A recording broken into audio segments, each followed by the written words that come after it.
Hey guys, what's up? It's your boy Ariba. True crime again. A female cop gets caught seducing inmates. Take me to prison. Let's go. This is Charlene O'Banion. Oh, Charlene, baby girl. Snowbody. Snowbody ears around. Snowbody. Snowbody.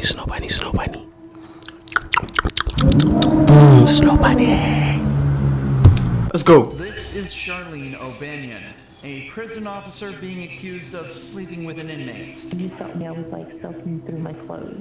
After hearing rumors from other officers that had seen her and Jason Parker together, an investigation was opened up. Charlene thinks she flew under the radar and got away, but what she doesn't know is that the detectives have all the evidence they need. And they're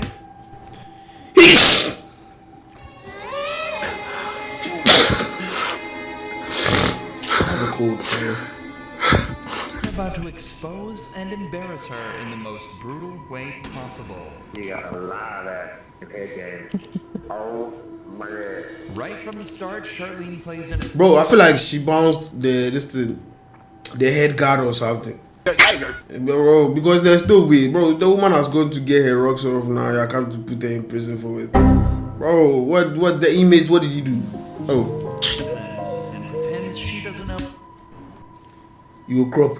You will crop beside you, Charlie. I'm dying. You will crop them. Anything about the allegations. We're notified of a possible improper relationship between you and Jacob Parker. So we're here for that. I just kind of want to talk to you about it and get your side of that story. I don't know anything about it. Okay. Have you talked to him on any jail phone calls or anything like that? No. Not at all. Charlene is sure that this will work, but the detectives have much more evidence than they're letting on. And what would Bro, this is not a case. Should this be a case? Nothing to it. Bro, these men they are just salty. The men investigating it, they are just salty that they couldn't get, bro. I had a feeling this was coming. So there was an inmate named Coker, Justin Coker. Okay. He got out of here for, I don't know, what period of time. And he tried to contact me on Facebook. He sent me a message and I blocked him on Facebook. And I guess one time Parker was going back to Equat to use the bathroom and he was talking like at the window with me. And I guess Coker like didn't like that, which I had no contact with him or anything. And Parker had told me that he had gone up to him and was like, don't talk to her or something crazy like that. So I'm just not trying to be rude here. I'm just. Yeah. Why would you expect this conversation to come up from that? Like now, if that happened a few months ago. Charlene claims that the only time she's had contact with Jason was a single time outside the jail bathroom, and it was a jealous inmate that started the rumor. The detective is about to share some evidence that instantly proves that Charlene is hiding something. I don't know. Bro, this is not an issue. How it started, like who it started from. But I was told that it was brought to somebody's attention, and then we looked at jail calls, and there was jail calls between you and Parker.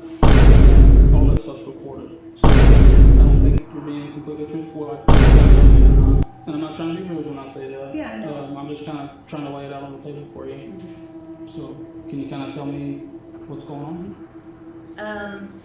I guess a few years ago. What are you doing? We talked. What are you doing? I ended up here, and then he ended up here. I didn't know he was here. I didn't it wasn't anything like that. And Apparently, Charlene and Jason knew each other before prison and messed around. Bro, this is not an issue. Bro, don't they have better things to be doing? This is not an issue. I don't see how this is a case. Before they both ended up here. This led to them joking around with each other here, but nothing else. Or at least, that's what she claims. In reality, the cops have recorded phone calls from inside the prison that tell a completely different story. So what about some of these phone conversations? no, not here or the phone. No, I just mean conversations y'all are having on the phone. No. Since he's been in here. Like sexual? I'm not saying having phone sex, talking about sexual acts. From what I'm listening to, This is not an issue. I don't know how many times I have to say this. Is what No. I gathered from these calls. No, that was like in the world. We never dated. We just. Okay. What kind of conversations have you had with him since you started working here and he's been in the jail? Talking about what would happen after he got out. And then the jail call recordings, have you been talking to him like while you're at home? Like he calls you from the jail while you're at home, or? Okay. Just 15 minutes into this interrogation, Charlene's original story is seeming less and less like the truth. She's been caught in multiple lies, admitted to having sexual relations with Jason in the past, and calling him regularly from her own home. This is highly irregular behavior for a prison officer, and it doesn't take a genius to realize something deeper may be going on. But the detective has some more questions pertaining to some more physical evidence. I haven't listened to this, but apparently there may be some talk in the calls about like photographs. Have you given him any photographs? I gave him a photograph of his mom, which she had asked for, and of his dog, Jax. Have you given him any photographs of you? No. He said, bro, we have your nudes.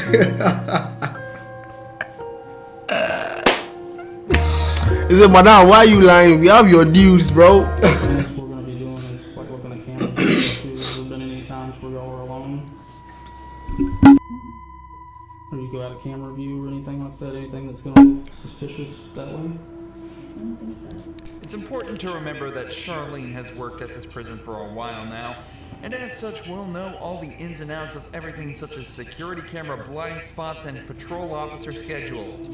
You'd think that with all this knowledge, it'd be easy to hide a relationship with an inmate. But it seems that she forgot about a few vital pieces of information.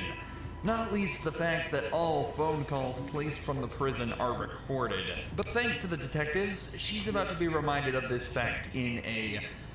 Bro, this is not an issue. Bro, they are taking it too serious.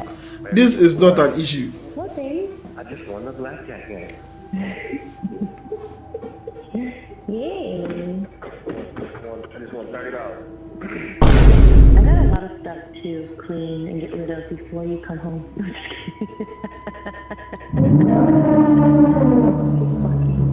just trying to make you think I have all these secrets and... Yeah, I bet you do. What? What? Raise! Get your tongue up, boys. Get your tongue up. This nigga is in prison. I just lost my voice in the middle of this video. What happened? Yeah, I'm not feeling well, guys. I'm seriously not feeling well. But I still want to record. What was I saying? This guy's in prison. He's in prison. And he's still doing better than you. He's still doing better than you. What is wrong with you? Bro, get your talking up. Sweeten your tongue. I don't know, you probably got this weird sex swing hanging from the ceiling. Can't probably swing. Right now, if I call you, if I see a girl I like and I call her, after hello, how are you doing? The next thing is, do you have a sex swing? It worked for him. It's going to work for me. Oh, if I had that sex swing, you better believe I'd dig that sucker up for you. Transaction confirmed. This the guy has done 90% of the job. He's done. You let me put you in it? Oh shit! With a gag bar and everything? Oh, this nigga is pre-gaming. You are in prison. You've not finished your sentence. You want to put somebody else in handcuffs. You already are in handcuffs. You not think about your own handcuffs. You are thinking about putting somebody else in handcuffs. Where are the priorities over here? Yeah, baby. Listening to your own voice can be bad enough for some people, but listening to your own sexual phone calls in silence with two detectives in the room as you realize you've just been caught red-handed has got to be worse than any prison sentence there is. However, with the language they've used so far, there's no evidence that the pair have actually engaged in any sexual acts. This is not an issue, bro. I feel like, that it's coming from the inmate. Somebody in the prison doesn't like the inmate. That's why. Because, bro, Jason, let the guy be happy. Let him be happy. to directly incriminate Charlene on the call. I just want you to look at me sometimes and be like, damn, my woman's fine. And he got a live ass fucking head game. Oh my god. It wasn't my best moment. I was just trying to get it done. You in bed? Don't you get me thinking about that because it makes me so horny. You get some horny? Oh yeah. When you felt me, I was like soaking through my clothes. Very horny, very easy. I always want to have sex. Like that's not even.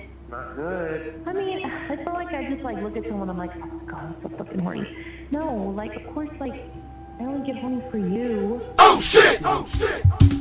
Bro has lost and he has won at the same time. And me, I've lost and lost. What is going on? This nigga is in prison. Me, I'm trying. Oh my god. Do I need to do something? Do I need to go to prison? Is that what needs to happen? Yeah. I mean, bro, yeah. I think that's the way, guys. New habit, go to prison. From like my point of view, like a more recent thing than 3 years ago. No? The audacity she has to say no after hearing that phone call is truly remarkable. But to her credit, she's not going down easily. The detectives try asking her if she thinks Jason would cover for her, and she still doesn't break, sticking to her story that everything that happened outside of prison. Technically, this story could still be true with this phone call, but it definitely is odd for the couple to be recounting events from over 3 years ago in Why are they in somebody else's life like this? Bro, why? Why are they in somebody else's life? Leave them alone. Let them fuck. What is this? I don't even know if that's PG. This has to be. This is a major cock blocking.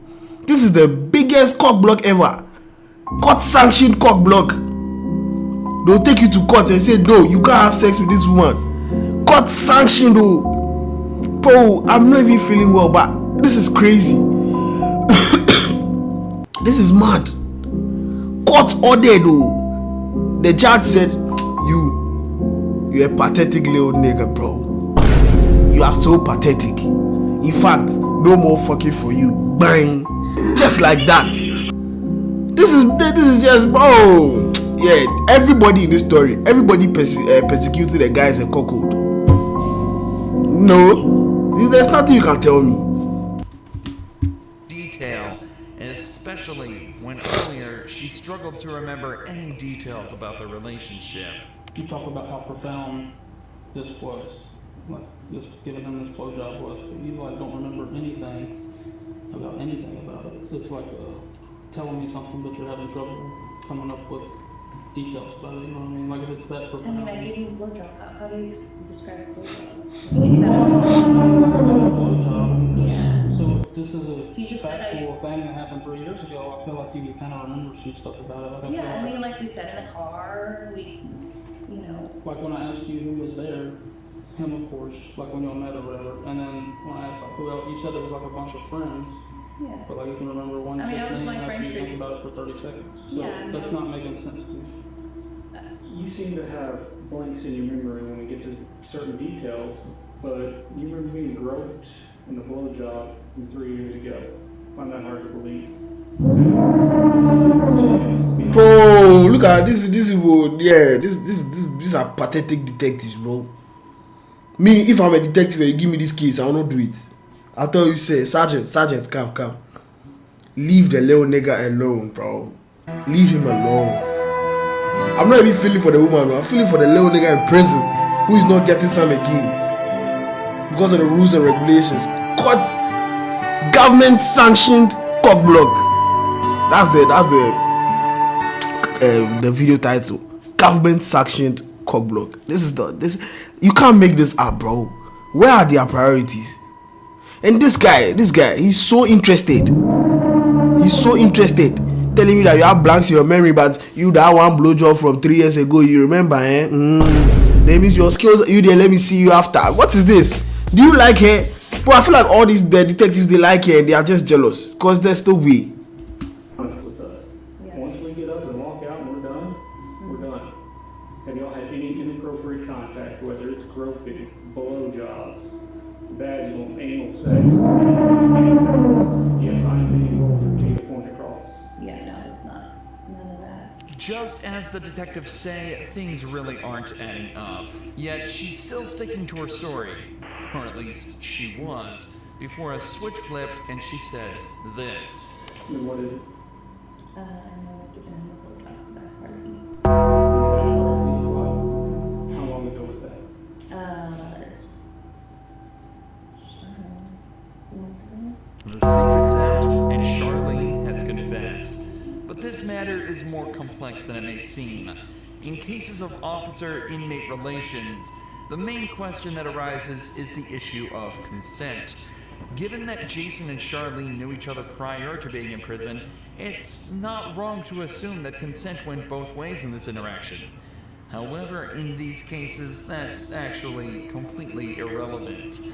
According to a 2005 report, federal law criminalizes all sexual relations and contact between prison staff and inmates, and that all sexual relations between staff and inmates are considered abuse, even if the act would have been considered consensual if it occurred outside of a prison. This is because of the huge amount of inmate abuse that was observed in prisons. In 1996, it was estimated that between 12 and 14% of all prison inmates had been sexually assaulted, and the officers were rarely punished. So to prevent this, a zero-tolerance policy was introduced to try and prevent abuse towards inmates. A policy, it seems, that Charlene completely ignored. I'm gonna ask, but I feel like I know the answer. I'm losing my job.